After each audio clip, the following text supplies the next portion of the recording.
Bon bah... salut YouTube. C'est pour... Donc ça va être la vidéo guide de Vayne. Donc on va lancer une custom pour vous montrer toutes les runes et tous les combos possibles et imaginables, vu que j'ai atteint les 300 les 250 subs pardon, sur Twitch. Bah alors ça va être très simple. Hein. Les runes, je vais probablement continuer de go PTA maintenant.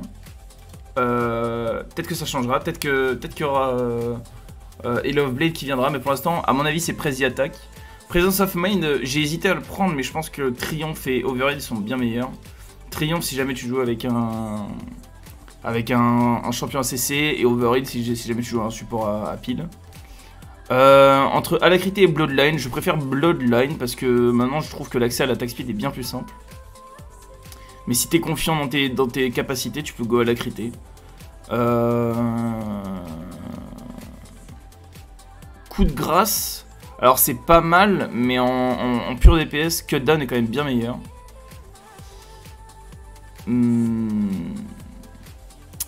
Parce que en termes de DPS constant, que ce soit sur les tanks ou sur la cible de manière générale, ton proc de W, que ce soit avec la Ginzo ou PTA, sera bien meilleur grâce au Cutdown plutôt que coup de grâce, vu que de toute façon on va pas avoir beaucoup d'HP.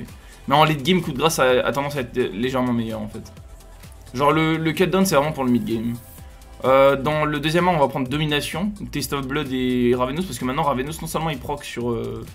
il permet de... Comme c'est de l'omnivamp, il permet de lifesteal et sur les auto-attaques maintenant, et sur le W. Donc sur le carreau d'argent. Ce qui nous donne encore plus de survivabilité, donc c'est vraiment insane. Le seul problème que je vois avec le perso, c'est que ça a toujours pas fixé ses problèmes de laning phase. Donc même s'il a le potentiel d'être fort, etc. en mid-game, c'est ce que j'ai expliqué en stream l'autre jour. C'est que même si elle a le potentiel, etc., l'early est toujours aussi dur. L'early est vraiment toujours aussi dur. En starter, généralement, toujours Doran Blade. Et si tu l'as une compte Twitch, ou quelque chose qui peut constamment te poke, comme Caitlyn ou Zyra ou Seraphine, etc., si t'es pas confiant, tu peux go sur un Doran Shield. Qui t'aidera énormément pour la phase de lane. Mais la Doran Blade je préfère pour les engage et pour les short trades. Vu qu'on joue PTA, ça nous fait quand même 8 d'AD, ça fait 24 de... Si on prend que le PTA, ça fait 24 de dégâts en plus sur un trade, c'est quand même pas mal. Voilà, donc ça c'est pour tout ce qui est technique et starter. Toujours commencer au Q, quoi qu'il arrive. Le starter est pas viable, même si c'est pour une invade. Parce que le temps de cast fait que la personne a déjà le temps de flash. Et le W, bon bah c'est juste pas utile, c'est juste des dégâts en plus, mais tu le prendras niveau 2 quoi qu'il arrive. Et la tumble, ça te permet de dodge un sort ou escape une invade ou un flash ou n'importe quoi. C'est vraiment le sort le plus fort du kit et le starter quoi qu'il arrive. Il n'y a pas une histoire de match-up ou quoi, c'est tout le temps start Q. Donc ça c'est pour le starter. Ce qui est de la laning, du laning et de tes match-up, c'est généralement tout le temps la même chose. Tu ne prends pas de trade tant que ton support n'est pas devant ou ce n'est pas lui qui l'a commencé en fait. Il faut toujours prendre un trade en étant de côté par rapport à la personne. Il ne faut pas que le focus il soit sur toi. Si tu prends un trade de face, tu le perdras quoi qu'il arrive. Donc c'est pour ça que le mieux c'est de focus les CS et laisser ton support faire le taf. Même si ton support meurt, même si ton support prend des mauvais trades, etc.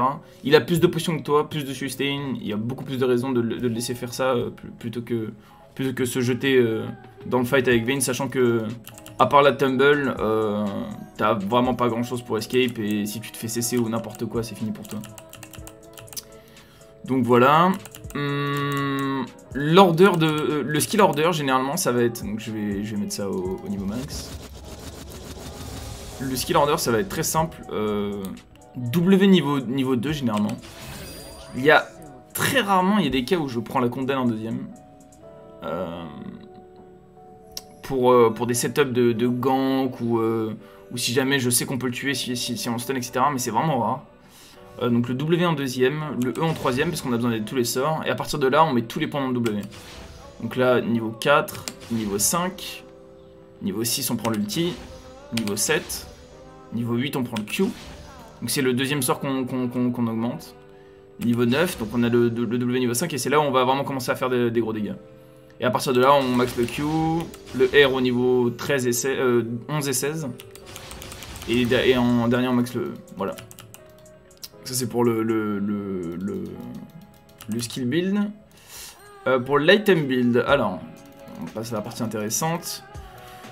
J'ai découvert que Immortal Shieldbow avait un potentiel stupide sur Vayne. Donc là, on est niveau 18, on a 2100 HP. Et avec le Shieldbow, et on va prendre que des items légendaires, voilà. On va vendre ça, hop. Et on va prendre des bots à côté. On passe de 2100 à 2228 HP. Ça nous fait quand même un pool de... Combien? 100 HP de plus du coup. Non, 200 HP de plus. Attends. Ouais, voilà, c'est ça. On est à 2029. Shieldbow plus 4 items légendaires. Ça nous fait 200 HP de HP pool en plus. Qui est vraiment pas ignoble. En plus de nous faire 20 d'AD supplémentaires. Donc c'est rien que ça déjà, c'est la base pour Vayne en termes de survivabilité. Le bonus d'attaque speed de Kraken Slayer est vraiment pas mal. Mais encore une fois, c'est la différence, tu la vois en mid-game. Tu la vois pas tant que ça en late game parce que un teamfight ne se jouera pas au nombre d'autos que tu touches, mais à la value de tes autos, tu vois. Genre si tu mets 3 autos qui mettent 1000 de dégâts par auto, ça a 20 fois plus de value que mettre 10 autos, tu vois. Et généralement en mid game, en late game, c'est ce qui se passe. Donc le Kraken c'est bien meilleur pour le mid game ou l'early game si jamais t'as un support pile. Mais l'Immortal Shieldbow, il a trop de potentiel de kiting, de survivabilité, de bait, de tout ce que tu veux. Il a que des stats super intéressantes. Donc généralement, mon starter, ça va être... On a la Doran, donc bien évidemment la Doran, hop, qui est ici. On achète le Moonquiver, qui donne un potentiel à la siege juste insane, 30 d'AD, et 20 de dégâts en plus sur les creeps et les monstres. Ça fait un total de 50 d'AD sur les CS. Qui permet de vraiment te faciliter la site qui est devenue assez dure cette saison, même moi j'ai du mal. Donc, non-quiver, entre temps t'achètes tes bots. Ensuite, tu n'achètes jamais la cloak. Hein. Si t'as 600 gold, je te conseille de prendre un abatteur, ou de prendre une longue sword et une dague, ou de prendre 2 dagues, mais la cloak ne sert vraiment à rien en early. Donc si on peut se permettre Vampire Scepter, Into Cloak, Into Immortal Shieldbow. Une fois qu'on a l'Immortal Shieldbow, là il y a plusieurs choix qui s'ouvrent à nous. Généralement, moi je fais la Blade of the Rune King. Ça encore une fois, c'est une question de choix. Il y a la possibilité de faire Danseur Fantôme. Danseur Fantôme qui maintenant, en combat, si tu la stack, elle te donne 14% de move speed et 80% d'attack speed, ce qui est vraiment insane et qui combine bien avec le Immortal Shieldbow. Mais si tu veux vraiment des dégâts instantanés, en deuxième item, tu fais Ginzo. Donc, moi généralement, j'ai tendance à alterner entre Ginzo et Beoterka. Parce que la Ginzo, elle coûte que 2800, la Beoterka, elle coûte 500 de plus, il me semble. Non, 400 de plus, 300 de plus. Donc la Ginzo, elle a 2800, donc ça t'économise une dague, tu vois. Donc c'est déjà ça de gagner. Sachant que cet item, il coûte 3400, ça coûte extrêmement cher. Donc c'est bien d'avoir un item qui s'allège en termes de gold derrière et qui reste super efficient. Vu qu'on va avoir 40% de crit, ça fait que Vras, attaque supply, 40 physical damage, on hit, perd 20% de critical chance. On va passer de 40 à 80 dégâts supplémentaires par auto. Et ça sera à genre 20 minutes de jeu, tu vois. Entre 20 et 25 minutes de jeu, vous avez l'Immortal Shieldbow et la Ginzo. Donc ça c'est un build mid game. Ça c'est une build de transition mid to late. Donc là on a le core build. Avec ça, il y a déjà le potentiel de faire ce qu'on veut, comme on veut, où on veut, et prendre n'importe quel fight et pouvoir win les teamfights. C'est aussi un excellent build pour sécuriser les objectifs. Donc tout ce qui est Nashor, Drake, etc. Et qui a un excellent scaling aussi. Donc même si on n'a pas le scaling du Kraken Slayer, donc là il y a quand même 10 d'AD en plus, 10% d'attaque speed en plus, mais il n'y a pas le lifesteal, il n'y a pas l'énorme shield à 700 HP, et même s'il y a des trous damage en plus, ça scale sur l'AD bonus que t'as, et pas sur l'AD flat, et ça fonctionne pas sur le Q de Vayne non plus. Donc ça a de l'intérêt, Mais c'est vraiment niche. Donc après la Ginzo, généralement, donc soit danseur, enfin, encore une fois, on revient sur le choix d'avant. Si vous n'avez pas fait danseur fantôme ou BOTRK, je vous conseille de faire danseur fantôme ou BOTRK maintenant. Donc généralement, moi c'est BOTRK, on va prendre ça, BOTRK, hop. À partir de là, vous êtes très généralement suffisamment un monstre pour un V9. Mais quand je dis un V9, ça ne veut pas dire rentrer dans le tas en 1v5 quand toute la team est morte. Un V9, ça veut dire que vous avez largement de quoi add DPS l'AD en face, largement de quoi dismantle et discombobulate le tank et la fontaine en face. Mais ça veut quand même dire qu'il faut continuer à jouer smart. Ça veut quand même dire qu'il faut un kiting flawless. Donc vraiment faire le moins d'erreurs possible. Et voilà, après c'est vraiment du pur skill. Ce build, c'est juste du pur skill derrière. Donc là, en fonction de si vous avez pris BOTRK ou Phantom Dancer, des choix s'offrent à vous. Si vous avez pris Phantom Dancer, ce que vous pouvez faire, c'est continuer d'aller sur la lignée du crit. Soit vous pouvez partir sur du Lord Dominic ou une BT pour plus de sustain qui peut être pas mal. En situationnel, il faut le Mortal Reminder. Si jamais il y a besoin d'une QSS, le Scimitar. L'Essence River peut être pas mal. J'ai pas encore essayé sur Vayne, mais il a un potentiel. Le problème que je vois, c'est qu'il y a que 40 d'AD dessus et je trouve vraiment pas ça assez. Et le bonus de la brillance, je le trouve pas suffisamment worth it. Voilà. Quitte à prendre une Essence River pour des dégâts bonus en auto, autant prendre le Stormweiser, tu vois. The Collector, c'est pas un item qui convient à Vayne. La létalité, je trouve pas que c'est bien placé sur le perso. C'est à essayer à mon avis, mais vraiment pas convaincu. Navori Quickblade, même histoire. C'est vraiment pas convaincu. Surtout que là, on joue pas sur un build AD crit, on joue sur un build on hit. Voilà, donc après, si vous êtes parti sur un Phantom Dancer, c'est à vous de voir. C'est à vous de voir. Vous pouvez vraiment partir sur ce que vous voulez tant que c'est un item crit. Et continuer de scale sur les dégâts bonus, sur les auto-attaques de la Ginzo, en partant sur les items crit. Si vous êtes parti Blade of the Ruin King, donc l'âme du rat déchu, moi ce que je fais, sur les deux derniers items, et ce que je trouve assez fort, voire broken en ce moment, hein, clairement, et qui est énormément joué, c'est Runan. Donc on fait le Runan en first, parce que ça va nous donner du crit, donc des dégâts bonus sur la Ginzo, donc on passe de 80 à 120. Ça va nous donner de la move speed, donc plus de kite. Ça va nous donner 40% d'attaque speed, ce qui est énorme, et de la flat AD, tu vois. En plus du passif de l'Hurricane. Donc c'est vraiment insane. Et derrière, on fait la Ravenous. Parce que la Ravenous, c'est 65 d'AD, ce qui est énorme. L'ability haste, c'est la refonte de la CDR, donc la cooldown reduction, donc la CD sur les sorts, qui fait que vous aurez votre Q et votre R plus rapidement, ce qui est pas ignoble. De toute façon on prend pas pour ça, mais c'est un petit bonus. Ça nous fait 20% d'ability, c'est l'équivalent de 17% de CDR, et 15% d'Omnivamp. Alors l'Omnivamp, pourquoi c'est intéressant et pourquoi c'est devenu aussi prévalent dans la méta et pourquoi c'est aussi joué, pourquoi ça fait le buzz. Bah, c'est très simple en fait. L'Omnivamp, c'est du lifesteal sur absolument tout. Ça peut être une rune, ça peut être une maîtrise, ça peut être le red buff, ça peut être les carreaux d'argent, ça peut être des dégâts AP, AD, true damage. Tant que c'est du DPS, tu lifesteal dessus. En partant du principe que tu as Ravenous Syndra, donc 15% d'Omnivamp, que tu as... Alors attendez, laisse-moi trouver... Fully Stack Runes, que tu as Ravenous Hunter, qui est ici. Oh! Ok, attendez, je relance. on part du principe que tu vas arriver en late game avec un Omnivamp à 20%. Donc tu lifesteal 20% de tous tes dégâts. En plus d'avoir 30% de lifesteal. Donc on arrive à des chiffres qui ont absolument aucun sens en fait.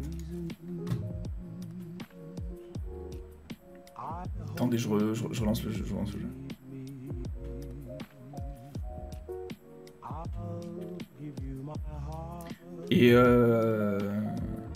Et l'intérêt d'avoir toutes ces sustains en fait, c'est que ça va vous permettre de faire des fake engage et de faire en sorte que les gens vous chase parce qu'ils vont penser que vous êtes low HP. Et putain. Ok, je relance. Ils vont penser que vous êtes low HP et ils vont vous engage alors qu'en fait à chaque auto vous allez sustain genre c'est entre 500 et 800 HP, ça, ce qui n'a aucun sens. Faudra couper ça au montage, mais la vidéo elle passe pas au montage, hein, t'es mignon toi. Moi je vais la mettre comme ça sur YouTube, hein. Je peux pas faire de montage. Hein. Donc, en résumé, ce build il permet à quoi? Il permet d'avoir du sale on hit, il permet d'arriver en late game avec 2 d'attack speed, il permet d'avoir 30% de lifesteal et 20 d'omnivamp, il permet d'avoir un minimum de CDR. Et tout ça va vous permettre de vous créer des teamfights sans avoir besoin de vos alliés et tout en restant relevant. Après, il faut quand même faire attention au fait que vous restez un ADC, vous restez squishy et à tout moment vous pouvez vous faire one shot. Donc, toujours faire attention à ce niveau-là. Moi, c'est que le shieldbow, ce build est très offensif et défensif à la fois. C'est surtout pour ça que le shieldbow est broken aussi. Il n'y a pas cette pression de prendre un item défensif tout. Ouais, voilà. Donc, l'intérêt de ce build aussi, et c'est comme tu as dit, Kanda, hein, c'est le fait de faire shieldbow fait que derrière, tu n'as pas besoin de faire un build défensif du tout, en fait. Mais vraiment du tout. Tu peux juste jouer avec tout ça, là. Avec 7 barres de vide, 2200 HP, 87 d'armor et 39 de MR. Et tu pars juste du principe que tu as tellement de lifesteal que c'est irrelevant en fait. Donc là par exemple j'en suis à combien on a dit 33% de lifesteal. Omnivamp 1 plus 2% per bounty stack. Donc on est à combien? On est à... Attends mais on est à combien d'omnivamp là?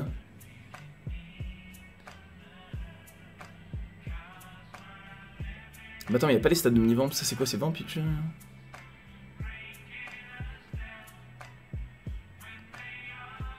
On a 15% d'omnivamp, mais pourquoi ça prend pas en compte? Parce que là, regardez, on a 15% d'omnivamp, et là, en rune, on a 1 plus 2% per bounty hunter stack. Et tu peux avoir 5 bounty hunter stack. Donc ça fait 11% d'omnivamp en plus, on est à 26% d'omnivamp et 33% de lifesteal. C'est énorme. On est à 60% de potentiel de sustain. On est à 60% de sustain sur les dégâts qu'on inflige. C'est insane. Ouais, Osef Written. Voilà, donc ça c'est pour le build final. Et donc là on a réglé toute l'histoire des items, de build, etc. Moi ça c'est le build que je fais jusqu'en late game. Plus les 15% quand t'as le shield qui pop, ouais c'est vrai. T'as le lifeline qui te donne 15% de lifesteal. Ouais, ce build c'est vraiment full sustain. Lux, tu peux solo Nash? Non mais avec ce build c'est certain que tu peux solo Nash, c'est pas la peine de checker. Genre tu vas peut-être manquer un peu de DPS mais tu peux solo Nash. Quand un shieldbow proc tu gagnes du lifesteal. Ouais. Ok, donc tout ça c'est ok. On a réglé l'histoire de build, on a réglé l'histoire d'itemisation, on a réglé l'histoire de quel sort avec quel sort commencer et quel sort max en premier, etc. Maintenant pour les summoners, donc bien évidemment flash, hein, quoi qu'il arrive, il n'y a aucune exception à ça. Heal, alors le heal c'est un choix. Si jamais vous êtes confiant dans votre laning phase, encore une fois, c'est juste une question de confiance en soi et de qu'est-ce que tu vas jouer, qu'est-ce que tu préfères. Il y a l'exhaust qui est viable aussi, que je n'aime pas du tout, je ne joue jamais sur mes ADC. Il y a la cleanse qui est viable si jamais votre support joue heal. Et en dernier, ouais, c'est à peu près tout. Il y a un cas où il y a un monde où vous pouvez prendre Ghost. Si vous partez du principe que vous allez faire 0 erreur en laning phase, ça n'existe pas, tu vois. Mais le Ghost en late game a 20 fois l'utilité du reste. Genre, la cleanse peut être sympa, mais le Ghost fait que de toute façon vous allez dodge tout SSC, donc c'est C'est un peu troll, mais c'est probablement le summoner le plus agréable à jouer devant tous les autres, en fait. Mais clairement, vous pouvez pas gagner votre lane avec un ghost. Hein. Voilà, donc ça c'est pour les summoners. Donc ensuite, comment ça fonctionne les mechanics. On va en venir au cleans contre H ou des sup, genre Leona Naughty, etc. Alors, cleans contre Leona, c'est ok, mais c'est vraiment pas le meilleur summoner à mes yeux. Cleans contre Nautilus, c'est du troll. Ne jamais prendre cleans contre Nautilus. Cleans contre H, c'est ok, mais encore une fois, c'est pas le meilleur. C'est vraiment... Tout ça, c'est vraiment juste une question de préférence. C'est vraiment tout une question de préférence. Donc là, je vais juste montrer les mécaniques de kiting. Alors, il y a plusieurs choses à savoir sur Vayne. Donc, il y a plusieurs mécaniques. Elles sont simples, mais elles sont difficiles d'exécution. T'as bien évidemment, très connu, le E flashé. Donc, on casse le E avant. Faut que je mette l'auto-refresh cooldown. On casse le E avant le flash, et au moment où il part, on flash dans une autre direction pour changer la direction du bump. Alors, c'est facile à rater. Si je flash légèrement trop tard, par exemple, comme ça, le E part pas dans la bonne direction, regarde. Ouais, tu vois. Là, il s'est lancé avant, genre. Il faut bien faire attention à le lancer dans la bonne direction et au bon moment. Donc si par exemple je suis à côté de ce wall là et l'ennemi je le vois là, là je peux le stun contre ce wall par exemple. Voilà, et là il se met en stun. Donc c'est vraiment une question de timing et de connaître le lightbox et la distance parcourue par le bump. Là par exemple je sais que même si je le E, normalement il devrait pas être stun. Tu vois ? Parce que la distance est pas assez grande. Là par contre il devrait être stun. S'il mourrait pas. Donc voilà. Ça peut sembler simple, mais il faut bien faire attention à bien connaître la distance parcourue par la personne, par la condamne. Faire attention à ce que le mur derrière, vous êtes bien au courant qu'il va toucher le mur. Là par exemple ça va pas toucher. Bien connaître. Donc là par exemple... Si je suis dans un trade où le mec est ici et je le bump out, je vais juste pas win le trade. Ça coûte rien par exemple de faire une roulade ici et de le E ensuite.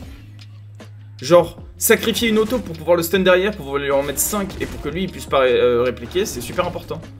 Ne pas oublier aussi que si jamais tu condamnes quelqu'un dans un bush, toujours le voir de manière préventive. Donc là je suis en train de reculer. Il me tape, il est au cac, je fais ça. Non merde, j'ai flash à la place. On va attendre que Caro parte sinon il va mourir. Je fais ça, condamne, ward, et là je peux l'auto. Parce que sinon vous allez retrouver à passe dans le bush et à faire une erreur de base, vous allez juste mourir en fait. Et perdre du temps et le stun aura juste 0 value. Donc ça c'est pour la condamne. Ensuite, le W. Alors, le W, il faut savoir que le E, il met un proc, bien évidemment. Le stun du E ne rajoute pas de proc. Et la Ginzo vous met 2 procs. Donc, si on réfléchit comme ça, en fait, c'est très simple. On compte les stacks. Donc là, j'ai 1 stack, 2 stacks. Et la prochaine auto va mettre 2 stacks, du coup, parce que j'ai la Ginzo sur moi. Voilà, donc là, j'ai mis 2 stacks en une auto. Ce que vous pouvez faire en phase de lane, c'est si vous avez déjà la Ginzo et l'immortal shitbow, ou en phase de lane où vous avez envie d'engage quelqu'un, vous mettez 1-2 autos, vous faites semblant de reculer. Au moment où vous voyez que le mec il prend légèrement la confiance et il veut taper les CS, en fait, il faut faire ce que j'appelle un bait and switch. Je vais vous montrer ça sur une lane, ça ira plus vite. En gros, tu tapes. Attends, on peut pas avoir mes stacks.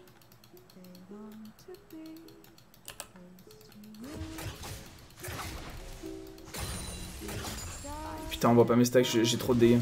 Je vais faire ça sur le blue buff. Ou sur le gromp. Donc là par exemple j'ai 1, 2. Donc là je sais que la prochaine ça va être une auto de Ginzo. Je fais genre je me barre. Le mec va aller farm sa wave. Je recule, je suis safe. Et j'ulti et Q en même temps dans la direction opposée. En fait. Ce qui fait que ça va me donner une invisibilité où je vais pouvoir me rapprocher de la personne.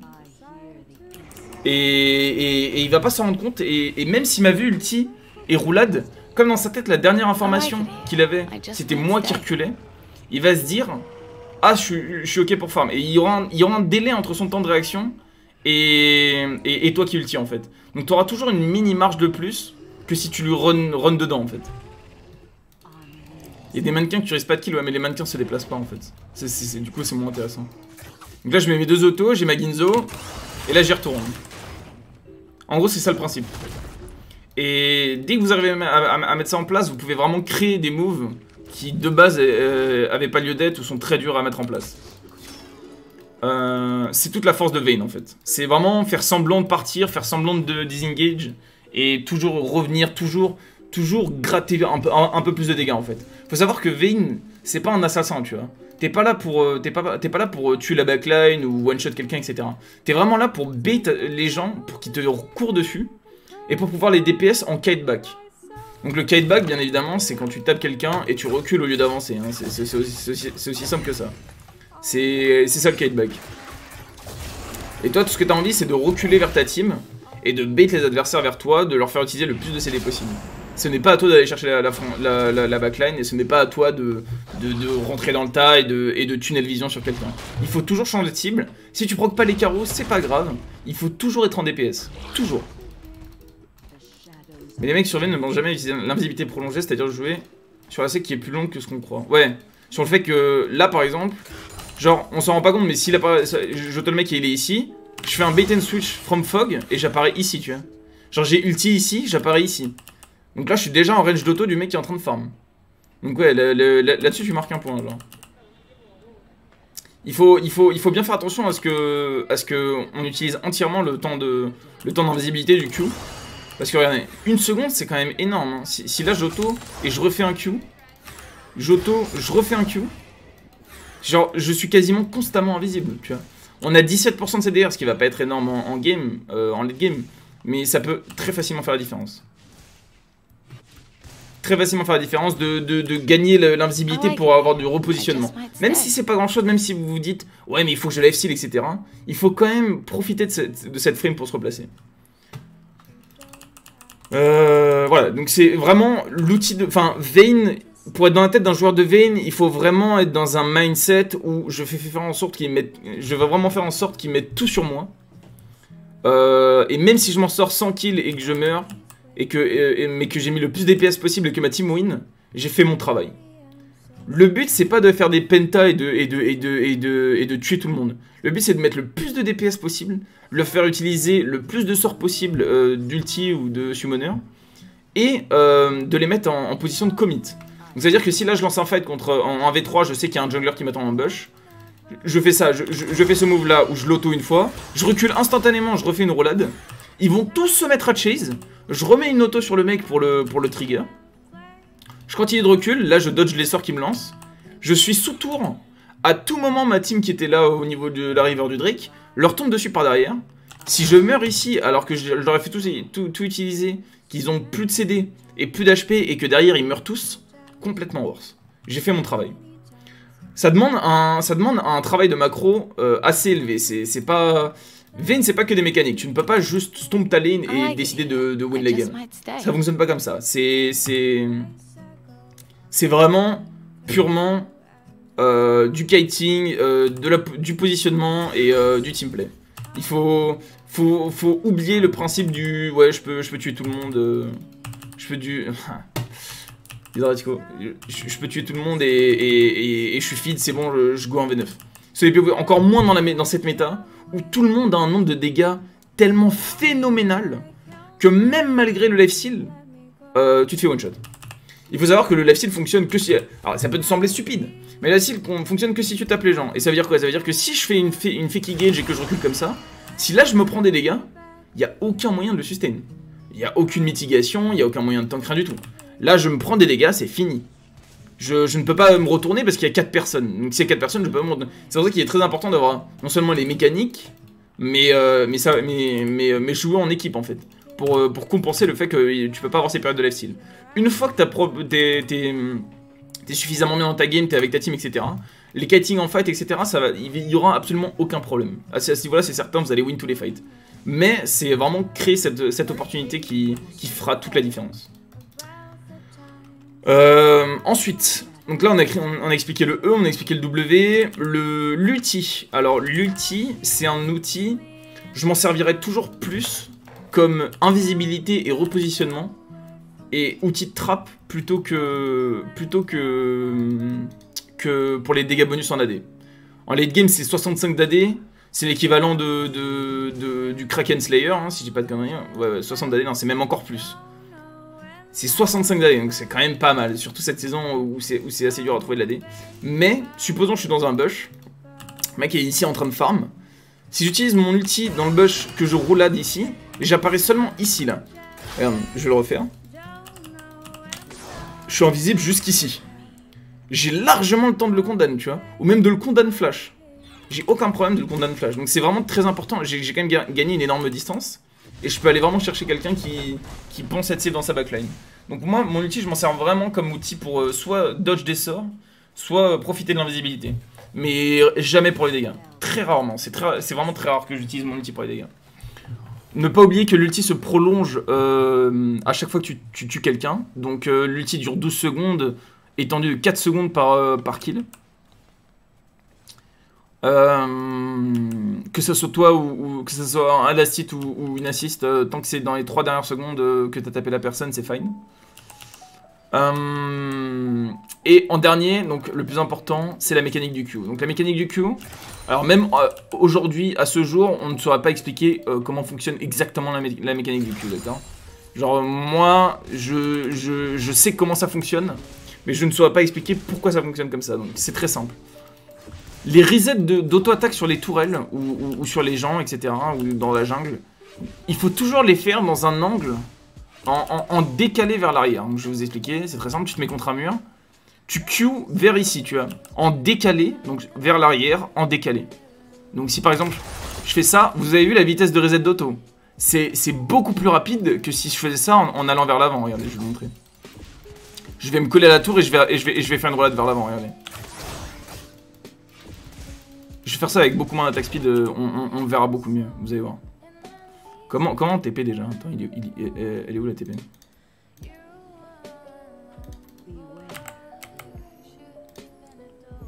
Téléporte au curseur. Hop là. On va tout vendre et vous allez vite voir la différence. Ok, donc là, je me mets... On va taper... On va enlever les CS pour arriver à la tour. Ok, donc là, on va en mode attaque speed. Si je fais ça... C'est beaucoup... Il y a un temps où elle charge son arbalète, en fait. Elle charge son arbalète. Alors que ici, regardez. Attends. Faut que je me mette contre un mur proprement. C'est beaucoup plus rapide. M'expliquez pas... Ne me demandez pas pourquoi ni comment ça fonctionne comme ça. Je sais juste que ça fonctionne comme ça. Je vais ouvrir un peu. Donc voilà, ça c'est pour la mécanique du Q. Toujours faire les resets à contresens, ouais. Je vais vous montrer vers l'avant pour voir la différence. Vous avez vu le temps de chargement ou pas? Vous avez vu? Vous avez vu encore une fois, il y a un temps de chargement. Il y a toujours un mini temps de chargement en fait.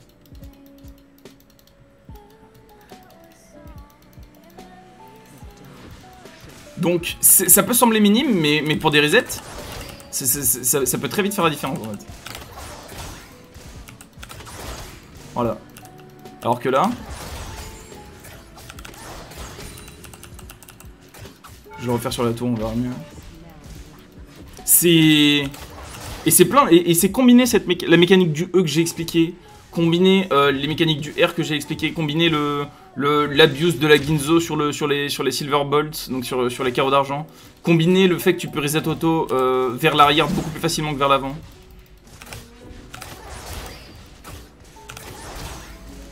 Et etc, etc, que vos DPS en fait, ça peut sembler rien comme ça, mais en fait à force, ça va vraiment s'ajouter et ça va vraiment être énorme. Donc c'est vraiment très important d'optimiser le plus possible vos mécaniques sur Vayne. C'est pas ce qui fera de vous le meilleur joueur de Vayne, bien évidemment, parce que tout fonctionne sur la macro, etc. Et ce que je vous ai expliqué sur le positionnement et comment forcer un fight. Mais c'est ce qui fera la différence entre le top 1 et le top 2 Vayne, par exemple. C'est vraiment comment tu vas gérer ta micro une fois que tu auras géré ta macro. Tu Bah voilà, je pense que j'ai à peu près fait le tour du perso. Pour tout ce qui est match-up, etc., je ne pense pas que Vayne ait un seul match-up positif, encore moins cette saison malheureusement. Les champions à stacking d'AD, de létalité et même qui abusent bien plus du crit et de l'attaque speed tels que Kai'Sa, Draven, Samira qui a accès à du lifesteal juste illégal cette saison en plus. Donc ouais, tout ça combiné, ça fait que Vayne a un early vraiment immonde. Mais, elle a un power spike mid-game bien meilleur que la saison d'avant. Vraiment meilleur. Ezreal, bon match-up? Non, parce que Ezreal a le même scaling mid-game que Vayne. D'autant plus cette saison que maintenant il fait Muramana, enfin il fait Mana Moon into Triforce, et à partir de là il devient très fort. Vayne c'est un bon support, hein. Un peu comme un range canon. En vrai, Vayne, c'est vraiment pas un héros fait pour cette méta, mais je tiens à dire que c'est quand même mon héros de cœur et mon champion préféré. Et je sais qu'il a du potentiel, il est juste extrêmement dur à faire ressortir. Voilà. Je pense que j'ai fait, le tour de tout ce que je voulais dire au niveau du champion. J'ai pas grand chose à rajouter. On a expliqué les mécaniques, on a expliqué comment il fonctionne. Si vous voulez vraiment avoir des indices au niveau de la laning phase, etc., je vous invite à regarder les autres vidéos de la chaîne. Parce que là, on a vraiment fait le tour du plus technique, quoi. Donc voilà. Bah voilà. Donc pour plus de gameplay de Vayne sur le reste de la chaîne. Sinon, je suis probablement en live sur Twitch. Un grand merci à tous. Peace. On va pouvoir aller jouer maintenant.